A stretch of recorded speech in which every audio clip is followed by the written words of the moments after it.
జాతీయవాద జర్నలిజానికి అసలైన వేదిక నేషనలిస్ట్ హబ్ ని సబ్స్క్రైబ్ చేసుకోండి. నోటిఫికేషన్స్ కోసం బెల్ ఐకాన్ పై క్లిక్ చేయండి.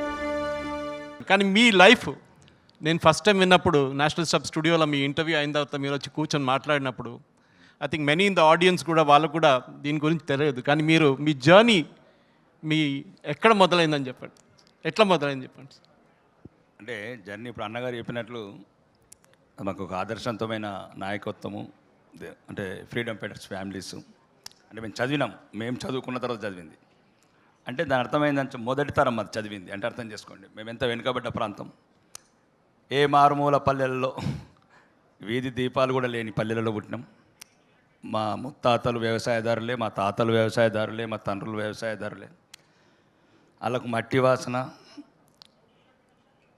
చెమట బిందువులు, కన్నీటి చుక్కలు తప్ప వాళ్ళ జీవితాలల్లా ఏమనుభవించలే. అట్లాంటి పల్లెలో పుట్టిన నేను అంటే ఏ కల్మషం లేకుండా పెరిగి తర్వాత జీవనోపాధికి రకరకాల విదేశాలకు వెళ్ళి పనిచేయడం. రాజకీయాలకు రావడానికి కారణం, నేను సుమారు ఒక 120 కంట్రీస్ వెళ్ళాను. న్యూజిలాండ్ చూస్తే అసలు ఏముండేది కాదు, ఆస్ట్రేలియా చూస్తే ఏముండేది కాదు, అమెరికా, న్యూజెర్సీ అంటే చాలా కంట్రీస్. అప్పుడప్పుడు ఇండియాని చూస్తే అప్పుడు గర్వం అనిపించింది. అసలు ఇండియాలో ఏం లేదని ఈ రకంగా మనం ఇబ్బంది పడుతున్నాం ఒకటి. తర్వాత చిన్నప్పటి నుంచి ఇప్పుడు అన్నయ్య చెప్పినట్టు రాజకీయాలకు పోవడం కాదు, రాజకీయాలకు వెళ్ళాలి, రావాలి, దేశం గురించి రావాలి, ధర్మం గురించి రావాలి. తన జాతి రోజు రోజుకు అంటే ఇబ్బంది పడుతున్నది హిందూ జాతి. అంటే ఎట్లా అంటే నరాలు ఇట్లా మనతో ఒక్కొక్క సంఘటన రోజు చదివితే మన దేశంలో ఇంత మెజారిటీ 82% ఉన్న హిందువులల్లా ప్రతిరోజు నిన్నేదో స్టేట్మెంట్ ఇచ్చారు కల్కట్టా, వెస్ట్ బెంగాల్. ఆ ముఖ్యమంత్రి గారిని కూడా చూస్తున్నాను, సుమారు 70 సంవత్సరాలు అనుకుంటా వారికి. అసలు ఎటువంటి సంకోచం లేకుండా అల్లాహు అక్బర్, అల్లాకి కసం, తుల్లోంక క్యా కరుంగా దేకు. ఏమవుతుంది దేశం, మేము ఉంటామా, ఇంక 20 ఏళ్ళు ఉంటామా ఆరోగ్యంగా, నాకు ఇప్పుడు 55 years. ఈ సగం జీవితం నా సంసారానికి సరిపోయింది, నా కుటుంబానికి సరిపోయింది, ఇక మిగతా సగం జీవితం నేను ఈ సమాజానికి, నా దేశానికి ఇద్దామని రాజకీయాలకు రావడం జరిగింది. ఇప్పటిదాకా మీరు అన్నదంతా ఏంటంటే ఈ 2G టెక్నాలజీని వదిలేయండి. ఇక అందరూ కూడా 2G అలా అవుట్డేటెడ్ అయిపోయింది. అప్పుడు నోకియా ఫోన్లు, ఎరిక్సన్ ఫోన్లు ఇప్పుడు ఎవరు వాడతలేరు అనుకుంటా మీరు. ఈరోజు దేశంలో నరేంద్ర మోడీ గారు కావచ్చు, మాధవీలత గారు అన్నట్లు యోగి ఆదిత్యనాథ్ కావచ్చు, వాళ్ళు చాలా రోజులు యువకులుగా ఉండలేరు, వయసు పెరగకుండా ఉండలేరు.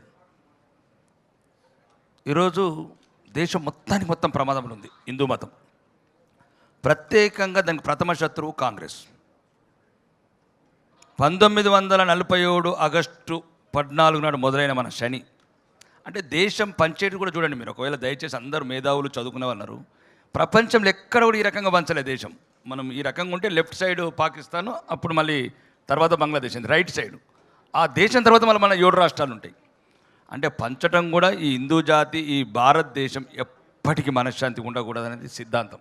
చెప్పినట్టు బ్రిటిషర్లు కావచ్చు, రకరకాల అవమానాలు, ప్రతాపరుద్రుడు ఆత్మహత్య కావచ్చు, మహారాణా ప్రతాప్ చరిత్ర కావచ్చు, గుప్తా డైనస్టీ నుంచి భారతవర్ష కళలు కన్నా చాణక్య కావచ్చు, బిందుసారుడికి పాఠాలు కావచ్చు.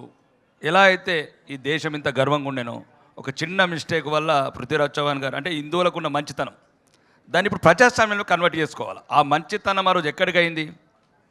పృథ్వీరాజ్ చౌహాన్ గారిని ఏ రకంగా చేశారు? 10 కోట్ల సార్లు క్షమిస్తే. అంటే నీ క్షమగుణము మన ధర్మాలు, కర్మ సిద్ధాంతం అంతా చెప్తున్నారు. కానీ ఈ రోజుకు నిప్పుల కుంపటి ఆ సంఘటన 10 కోట్ల సార్లు వదిలిపెడితే ఒక్కసారి గెలిస్తే ఏం చేశాడు పృథ్వీరాజ్ చౌహాన్? అది యువకులంతా తెలుసుకోవాలి, గ్రామాలలో ఉన్న యువకులకు చెప్పాలి. ఇప్పుడు రాజకీయంగా కూడా మనము సోదరి చెప్పినట్లు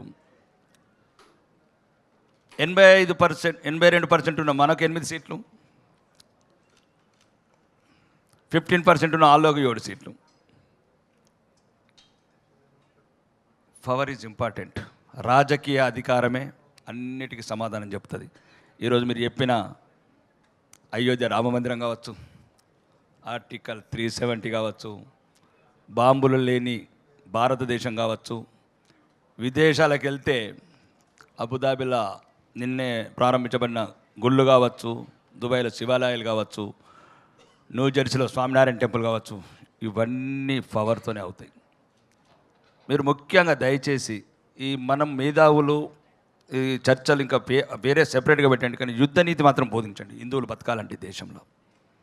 నిన్న కళ్ళకు నీళ్ళు వస్తున్నాయి. ఆ హిందూ స్త్రీలు వెస్ట్ బెంగాల్ ఇంటర్వ్యూ ఇస్తే అంటే రోజు రాత్రి వచ్చి హిందూ అందమైన అమ్మాయిల్ని తీసుకెళ్ళి భారతదేశంలో వెస్ట్ బెంగాల్లో తీసుకెళ్ళి టీఎంసీ ఆఫీసులలో ఉదయం వరకు ఉంచుకొని వాళ్ళు ఇష్టం తీరిన తర్వాతనే పంపిస్తారంటే ఈ దేశంలో హిందూగా బతకడం ఎందుకు అనిపించింది నాకు? అసలు ఎందుకు బతకాలా? మన దేశంలో మన బిడ్డలని, మన చెల్లెలని, మన అక్కలని కాపాడుకోలేని దేశంలో ఉంటే ఎంత సత్య ఎంత? ఛత్రపతి శివాజీ గారి కొడుకు సాంబాజీ గారు కావచ్చు, రాణి రుద్రమదేవి వారసుడు ప్రతాపరుద్రుడు కావచ్చు, మహారాణా వీరాప చిత్తూర్గర్ల పుట్టిన బిడ్డ కావచ్చు, ఇవన్నీ మనకు స్ఫూర్తి నింపుతున్నాయి. కానీ ఇప్పుడున్న రాజకీయ నాయకులు మనం ఈరోజు నేను గర్వపడుతున్నాను, భారతీయుడిగా భారతీయ జనతా పార్టీలో శాసనసభ్యుడిగా గర్వపడుతున్నాను. అవును, చాలామంది అంటున్నారు నువ్వు ఎందుకు వచ్చినావు ఈరోజు కూడా అసెంబ్లీలో అన్న నన్ను క్యాబినెట్ నేను రాను, చావనన్నది వస్తా కానీ నేను రాను. నేను ఎన్నుకున్న బాట ఇది. చాలామంది శత్రువులైనరు, చాలామంది తెలుసు, నేను కావాలని కోరుకొని వచ్చిన. ఎందుకంటే నేను చాలా సంఘటనలు చదువుతున్నాను. అంటే ఇవి వేదిక మీద చెప్పడం కొన్ని కరెక్ట్ కాదు. కాశ్మీర్లో హిందువులు కావచ్చు, ఇప్పుడు సోదరు చెప్పినట్టు పాత బస్తీలో, అది నిన్న కూడా ఇంటర్వ్యూలో చెప్పాను, బంజారాయిల్స్లో హిందువుగా బతకడం వేరు, పాత బస్తీలో హిందువుగా బతకడం వేరు. అందరు సమర్థించుకుంటున్నారు, ప్రతి ఒక్కరు సమర్థించుకుంటున్నాడు. ఏ చిన్న గొడవైనా చార్మినార్లు ఎందుకు ఇప్పుడు ఇల్లు ఉన్నారు గద అనికిపోతారు, ఎప్పుడు కర్ఫ్యూ పెడతారా అంటే దీనికి అంతటి కారణం మైనారిటీలు కూడా కాదు, ఈ కాంగ్రెస్ వాళ్ళ రాజకీయ పబ్బం గురించి ఆ మైనారిటీలను రెచ్చగొట్టి వాళ్ళని ప్రతిసారి వాళ్ళ చాలామంది మంచి వాళ్ళు ఉంటారు, వీరు రెచ్చగొడతారు. ఎక్కడి నుంచి హిందువులని మైనారిటీని విడదీసినద్దులే కాంగ్రెస్ భవిష్యత్తు. దీంతోపాటు మీరు ఎన్ని వేదికల మీద సమాధానాలు చెప్పినా, ఎన్ని వేదికలు చేసినా దయచేసి నా మాట వినండి. భవిష్యత్ తరాలను కాపాడుకోవాలా, ఇట్లాంటి పెద్దవాళ్ళు పుట్టు ఈ దేశం గురించి, ఈ సంస్కృత చైతన్యం గురించి మాట్లాడాలంటే వేదికలు దొరికాయి. మీరు అనుకుంటున్నారచ్చు, రీసెంట్లీ బాలి వెళ్ళాను. బాలీలో 93% నుంచి విత్ ఇన్ షార్ట్ టైం 81%కి వచ్చింది హిందువులు. ఇంతకుముందు 100 సంవత్సరాలు పట్టింది తగ్గడానికి, 1%, 2%. అంటే విజయవర్మన్ అనే కింగ్ మన హిందూ సామ్రాజ్యాన్ని స్థాపించిన నేలలా ఈరోజు ఇట్లాంటి పరిస్థితి. ఇంకా హైదరాబాద్లో అందరూ మొత్తం మా తెలంగాణ రాష్ట్ర వ్యాప్తంగా మొత్తం అందరు హిందువులే, ఓళ్ళోటయ్యారు. మనకు అందరు హిందువులే, అందరు గుళ్ళల గోడలే, అందరు పూజ, హిందువులకు మాత్రం ఓటయ్యారు.